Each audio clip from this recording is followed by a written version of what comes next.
Hello and welcome to the Humber Forts history video on my channel Aerial Views and Histories UK. My name's Steve and all the aerial footage was captured by me and my Mavic Pro. I do believe this video arguably contains the most comprehensive and super high quality 4K aerial recordings of the forts ever made publicly available. Stick around until the end to catch a short making of recorded from the boat with insights into how I fly, including a near crash and the difficult task of getting the drone safely back on the boat. As always, the websites used for my research will be linked in the description down below. Hope you all enjoy. Let's get started.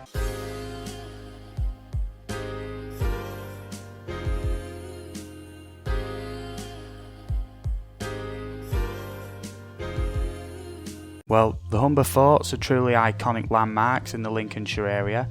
Everyone who's ever looked out from Cleethorpes Beach will know of these forts, and as a child I certainly used to look out and wonder what they look like up close.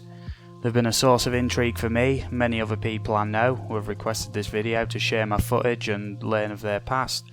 So here we go. For those who do not know, the term Humber Forts refers to two forts located near the mouth of the River Humber in the UK just before Spurn Point, sometimes referred to as the Cleethorpes Sea Defence Forts. The construction was proposed in 1914 and the construction on both the forts began in the year 1915 during World War I, with Haile Fort being the smaller southernmost fort and sits very close to Cleethorpes Beach. Bull Sands Fort, being the larger and more northern fort, is a good distance out into the Humber estuary. The fort in the footage here is Bull Sands Fort and it's a great place to start. Bull Sands Fort was built with a concrete base measuring 15,000 cubic yards, total weight of the piles being 960 tonnes just to keep it from drifting away in the loose sand. In total, 60,000 tonnes of heavy materials were also dropped around the foundations just to keep them in place. All this work was truly a feat of engineering and was troublesome and costly. The reported cost of constructing this large fort was reportedly in excess of £1 million British, and I mean back in 1915 that was a substantial amount of money, even by British military standards. In a funny twist, all these difficulties led to the fort being completed and operational in October 1919, over a year after World War I had ended. Sounds like a true British story, you know, like we got there in the end.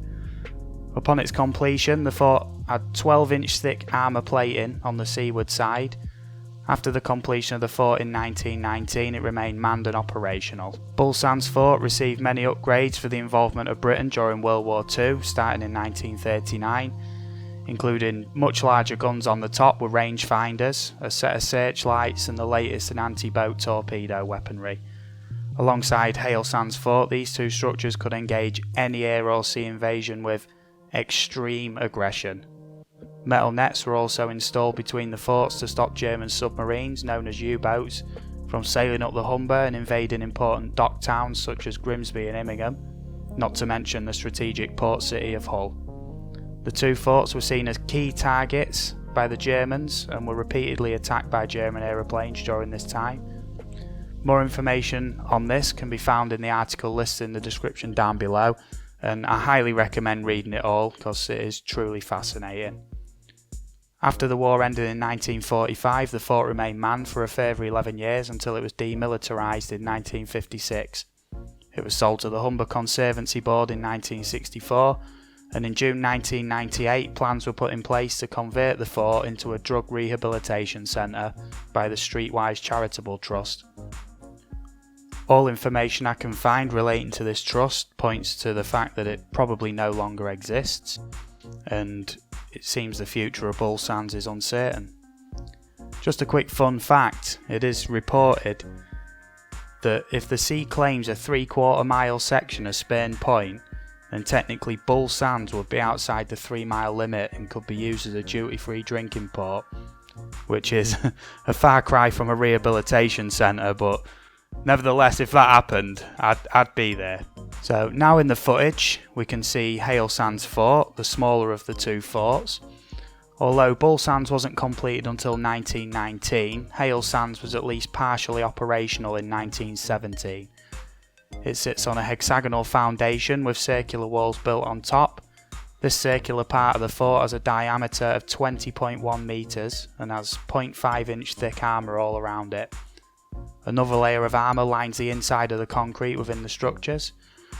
The fort received similar upgrades to Bull Sands for the coming of World War II, including major top-mounted gun upgrades. After World War II, Haile Sands was manned until 1956 and remained armed until 1960. During the 1960s, the fort was purchased by the Bates family with intentions to use it as their residence, with many commercial possibilities. I can only guess that they left at some point, but the property is now on the market. Originally put up for £350,000, then £300,000, although I have found an auction listing claiming for a bid of just over £99,000. There is a similar fort that was privately bought called No Man's Fort and converted into a successful luxury hotel, so if you're feeling particularly frivolous, then get your bid in before somebody else does. When the tide goes out, the fort is just about accessible by the sand. I wouldn't recommend going though, as all unauthorised visits are prohibited by the owner, and it's very derelict. I wouldn't even want to do it. This part of the video was recorded from the sands closest to the fort, and Haile Sands remains truly fascinating to local residents and tourists alike due to the close proximity to the beach. There are many great photographs of this fort by amateur photographers, and I'd recommend having a look for them. It was a true pleasure flying these, and from behind the scenes footage later in the video you'll see just how big Bull Sands Fort really is. I mean, from the drone footage it's hard to gain perspective on how big it is, but it is very big. So thanks so much for watching the video. Coming up next is a small insight into how I flew Bull Sands. I hope you enjoy. I'll catch you in a second.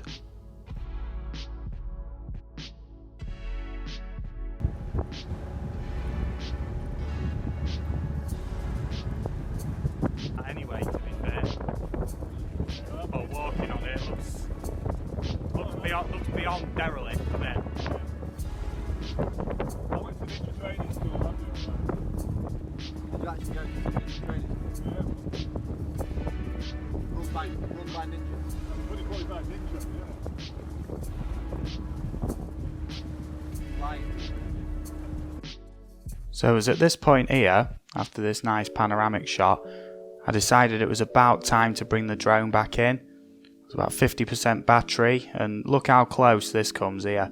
Whoa, I was so close to losing my drone there. It was actually quite incredible, and a great deal of effort went into this point, as you can see in the video, of basically securing the mast, because it wasn't actually secure, it was swinging, and it just narrowly missed me drone, which was extremely lucky. So I'm bringing the drone in now, and I'll fast forward it to a bit that makes a bit more sense in a minute. So at this point, great efforts being put into place to secure that mast down. As you can see, the wind at this point really had picked up, and I was getting really worried, and just from the movement of the drone you can see like that I'm actually panicking a fair bit, and I am happy that I brought this back at 50%. My friend stood hanging over the edge of the boat. I should have panned the camera down a little bit really, trying to grab the drone, and he's never caught a drone before, and he did really well. As I was trying to fly it towards him, the sensors were pulling it back, so I had to actually reverse it into the boat. So yeah, all in all I got it back in. I was nervous as hell, I was actually shaking a fair bit, but I got it back safe. So there's lessons to be learned if you're going to be taking off and landing from a boat. So here we are then, I'm out on a boat in the Humber.